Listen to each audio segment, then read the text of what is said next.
Hey everyone, Tetrabox here, back with another video, and today I'm going to be showing you this, the Rittor Music KV211 D10 D20 David Garfield memory card, which is really a mouthful, but it's a really cool card. This is what it looks like, but this card came out sometime in like 1988 or so, and so I'm gonna go over the patches, and there's something really exciting about this video, so be sure to stay tuned. Right, so as I said, this is the Rittor Music KV211 D10 D20 David Garfield memory card. It's a really cool card. It's kind of got a texture to it, which is interesting, but I think it's just the print on it.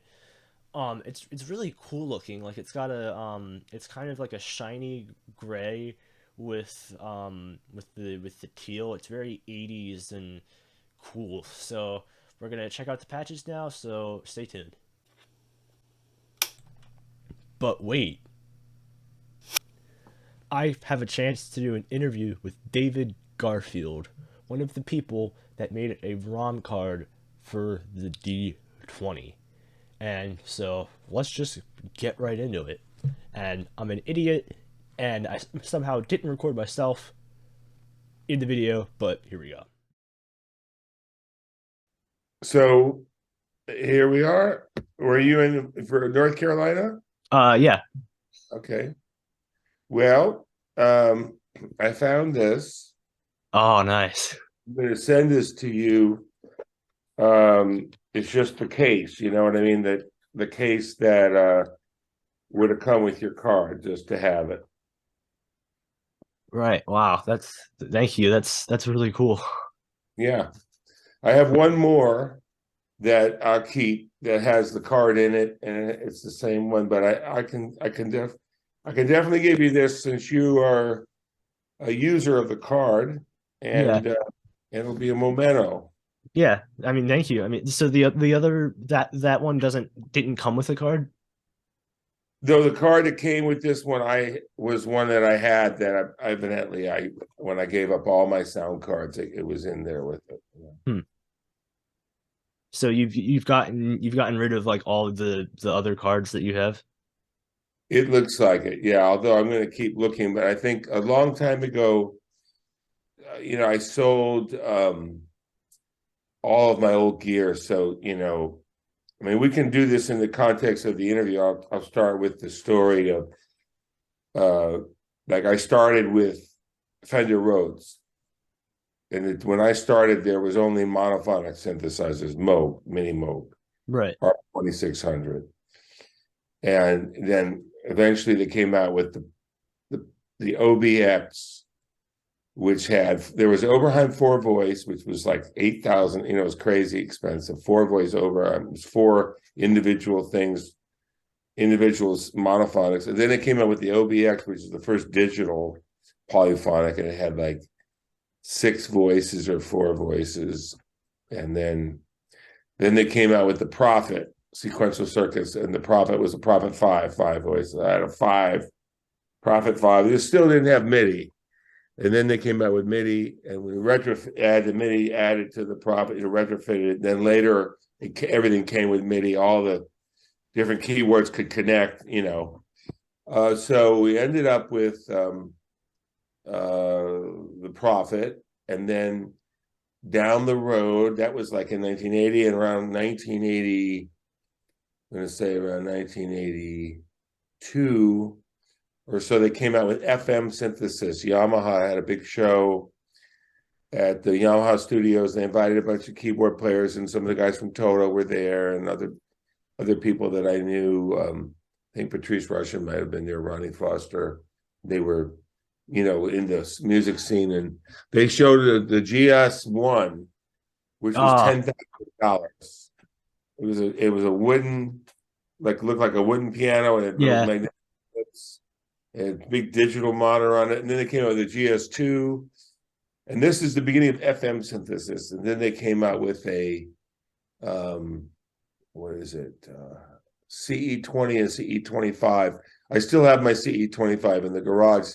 I don't think it works, but it was FM synthesis, little keyboard, but it was the sound that you got like with your DX7. It was that sound. And then after they came out with the GSs, the next year they came out with the DX.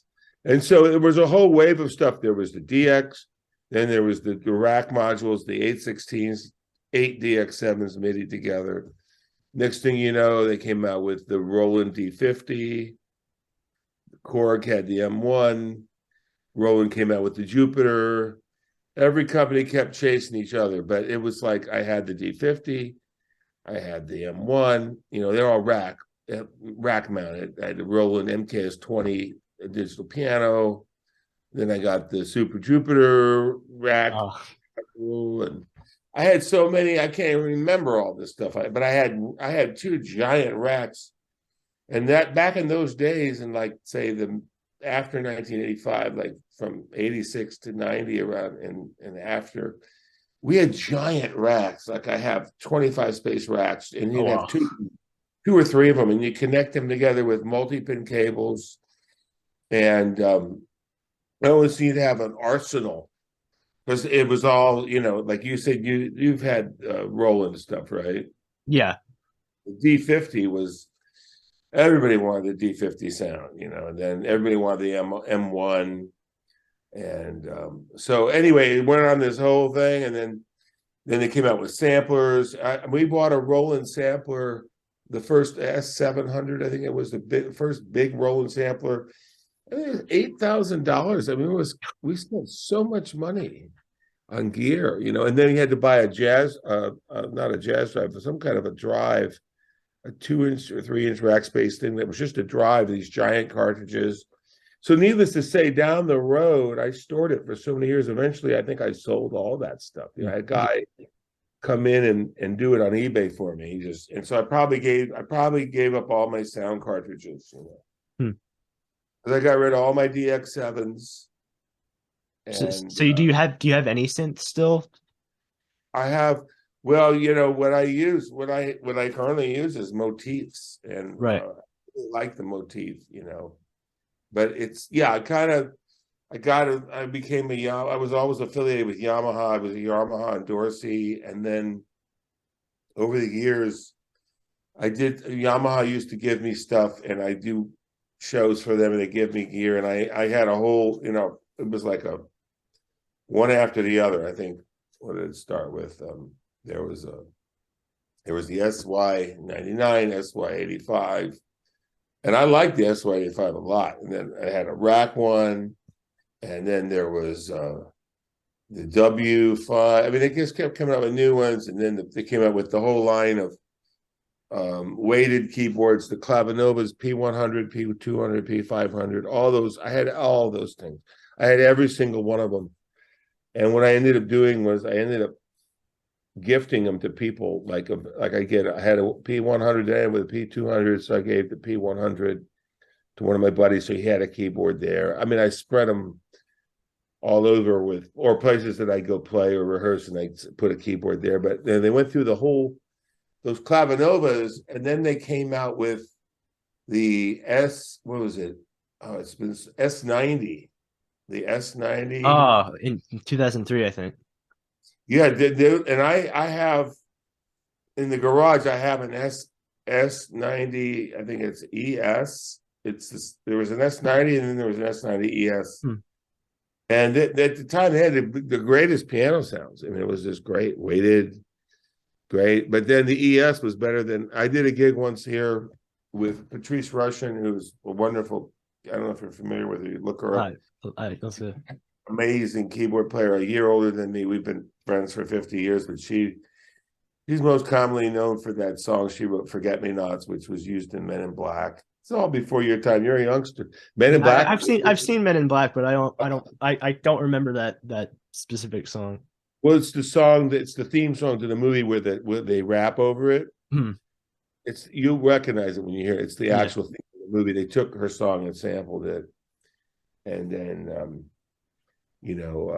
but anyway, Will Smith did that. But she's amazing. And she had an ES and I had a regular. We did a gig together. I had a regular S90 and she had the S90 ES. And I heard the difference. I wanted what, and they gave me one. Would I be able to see like your studio? Would that be possible? Yeah. I'll tell you what, we'll just walk on in there. This is the rehearsal room Oh here. wow. And so that's where I've got the Yamaha motif XS on top 7, and then bottom is the Roland 2000 RD 2000. Hmm. And then I got a little rack over there. Of course, I got the Steinway Grand. This is the rehearsal room and where we do our live streaming. And we're doing a live stream this coming Saturday from here at 3 o'clock LA time Hmm. on my YouTube channel. So then in the studio room, the control room, there's a 1974 suitcase or 1973 suitcase Rhodes. And you go up into the studio, and that's the motif that I Right. use as my keyboard, my screen, the mini Moog's in the rack. It's been rack mounted, Hmm. and then just some rack stuff. We're doing live broadcasts from here. It's Hmm. really been cool. Yeah. I have my engineer set up in this room, and then I have snakes and everything. And then in this room is where the band is, and we're doing one this Saturday, 3 o'clock. So that's pretty cool. So it's like your house, like different rooms in the house have like come together to like be a studio. It's not like one room, it's Yeah, multiple. Huh. exactly. The garage is full of gear. There's an office. There's a whole room full of sheet music, Hmm. crackling music everywhere. Yeah, because I was gonna ask, like, how did you start to how did you like become a musician? Like what sparked your interest into wanting to do music? Well, it started out when I was a kid. I took piano lessons. And then the next thing you know, rock and roll started, and I wanted a drum set. I saw the drum set and I wanted a drum set was like looked great. Yeah. Just watch the drummers and the cymbals and the hi-hat, the bass drum. It was like, oh, I was obsessed with wanting a drum set, and I got a drum set. I became more of a drummer, although I had piano background, music theory and piano lessons. And I had perfect pitch. They knew that at an early age. I knew what notes were which and stuff by memory, but by sound. But then what happened was got into a lot of rock drumming and everything through the whole late 60s and the early 70s when in rock music, keyboards was pretty much just organ, Right. maybe piano, Maybe what? maybe piano, Right. organ and piano. It was like pre-synthesizers, and then I don't know if you heard of Emerson, Lake and Palmer. Yeah. So that came out. They came out. Keith Emerson was one of the first to really get into the Moog. That all started kind of like in the very early 70s. So I got into jazz, and that's what took me back into keyboards. I got into jazz. I played drums in the jazz band, but I started playing on the piano, trying to figure out the notes and the chords. So I was always interested in harmony. Right.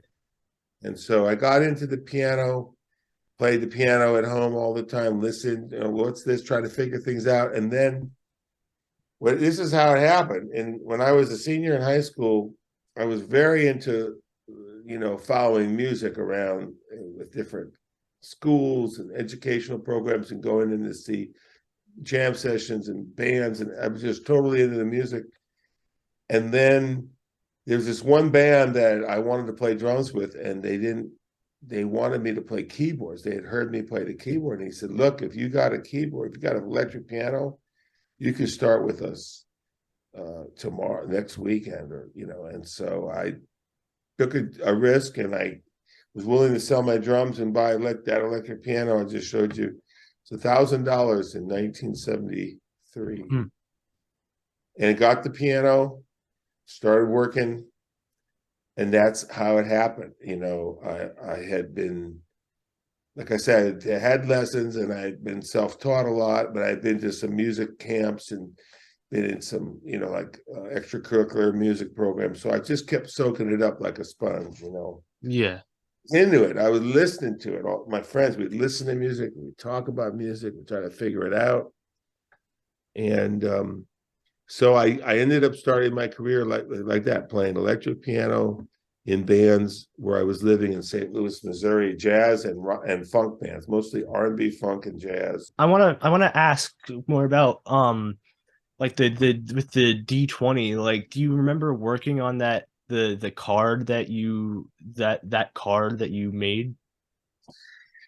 So long ago, but I had to do it really quickly. And so, I just, at the time, I was so into the Roland stuff, the D-50 especially, and, but, I must admit that I'm not really using that much since then, you know what I mean? Like Right. 20, they wanted me to do the sound card for the 20, but I used the 50 more than anything. And but the way that I do editing and programming has always been pretty intuitional, and same thing with whatever I do. It's always, make a move. Sometimes there's theory involved, but most of the time it's just by ear, what sounds Yeah. good. I mean, because some of them are really interesting. There's one called UK Beat, which is like a drum pattern on one side and then like bass on the other. That was really interesting. There was one, it's called Submarine, and I can't quite tell what it's supposed to be. Like, I don't know if you remember the sound effects. Like, those were really interesting. You play it? Can you play it there? Yeah. See if I can get it set up. Yeah, there's this one, it's called Submarine. And it's like a really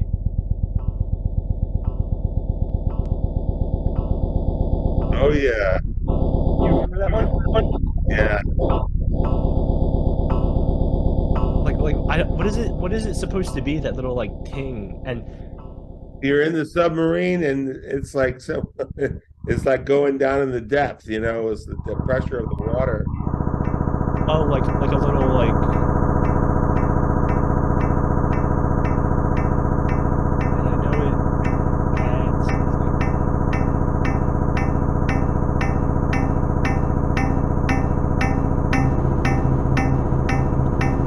it adds like a little like electronic kind of noise in the back. Like, it's really I thought that one was really cool. Wow, man, that's so cool that you dig that. Can you use it for anything?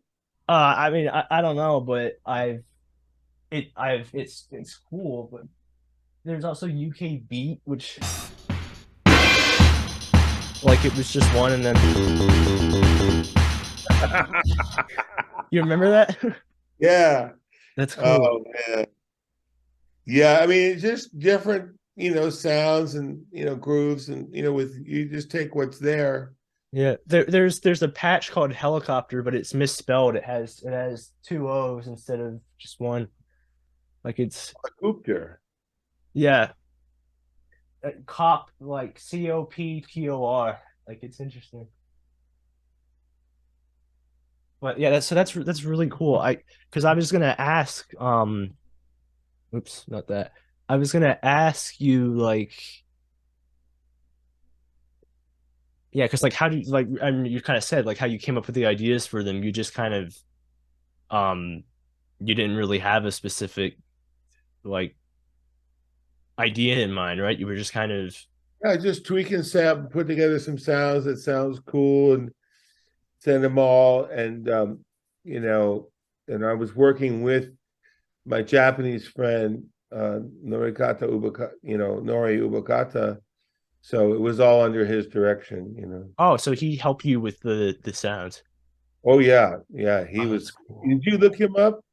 Yeah, I did. I don't think I have heard of him, but He was a genius and part of the whole programming, but basically just fed me, send us some sounds, had used the programmer, tweak some things around, and then they picked, what they liked and named them and stuff and put it out. It was all such a blur, man. I was moving 1,000 miles a minute.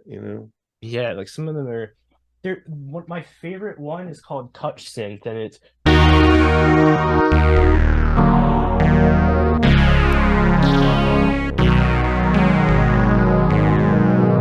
like a really kind of like Still like using sounds like that today. In fact, the song I was working on in my studio had a very similar sound. It's the filter and the resonance, It was from the early days of synths. That's what we loved about it. yeah, I mean Yeah, that it yeah, gives you it's that. got like a it's got Yeah. a cool quality to it. And there was all the sound effect ones. There was like a I don't know what this is supposed to be, but it's just like micro tuning. They And could do that too with the unusual tunings. Yeah. yeah, it's like kind of sounds like a cymbal that's like it sounds like breath, like breathing. White noise. Yeah, a white noise. It's just like a drum or like a drop or something. Oh yeah. Those are like bamboo, what do you call boo bams. Boo bams. Just like a bell or something. I don't know what this is supposed to be. That's it. It's like I a love that one. you remember that one? Well, yeah, but the thing is, you're just tweaking. You know what I mean? You're just going for sounds. It's like I didn't have an actual theory, engineering theory. I'm coming from a more musical angle. Just put Yeah. it up there, let me tweak it, let me come up with the sound. Now, Nori, he had all the technical knowledge. Hmm. He Yeah, gave me that's banks and banks of sounds for the DX7. They were amazing, just the greatest sounds. yeah, I shared them around town too with other keyboard players. yeah, that's really cool though. Um, The Japanese really had an excellent mind for all this. They yeah, visioned all this and they love synthesizers, but we used them different in the States. You know what I mean? Like a lot of these sounds are envisioned, as, oh, look, this sound effect, and this is a helicopter, this is a submarine. In the States, we use it more for the musical side, like that patch you played with the resonance. We use that all the time. yeah, Tabs and pads and sweeps. I love things warm of analog sweeps. You yeah. know, There's some, yeah, that, yeah. I can't remember if there's one in here that's like that. you, Probably, you know what I'll do with you if we the next time we do this is I'll set it up in my studio and I'll go through with a webcam or something. I'll go through and show you the sounds that I like and the motif that I use a lot. A lot of them are similar. I mean, there's a similar thread to what I use, but I don't use a lot of sound effects except when I'm doing some kind of a special feature for film or TV. yeah. I have just a couple other questions. Like, did you make any other ROM cards for other synths and stuff? That was a great question. I thought I did, but I couldn't find anything. So I did for myself. I did quite a bit of programming and saved my own banks of sounds. But I never really was one to use stock sounds. I had to change Yeah. it. But no, I did not release any other commercial discs. No. Yeah, because I find that interesting because like the D-20 isn't really the synth that's remembered. So I just found it interesting that like this was the one that you made like the thing for because it's just Like I said, they asked me to do it, and it was just a project. yeah, That because that was gonna be my other question. Like so like how did they contact you and like do you know anything about them? Like Ritter Music? Like how did Oh, you sure. Ritter Music was the publishers of Keyboard Magazine ah in Japan. Oh, yeah. Ritter Music was a big in Japan. There are a lot of the companies, like with Matsushita or Sony or Mitsubishi. You know what I mean? Toyota. They're right. big companies that own lots of different divisions. So Matsushita had Panasonic, everything from electric razors to DAT machines. You know what I mean? And they were behind a whole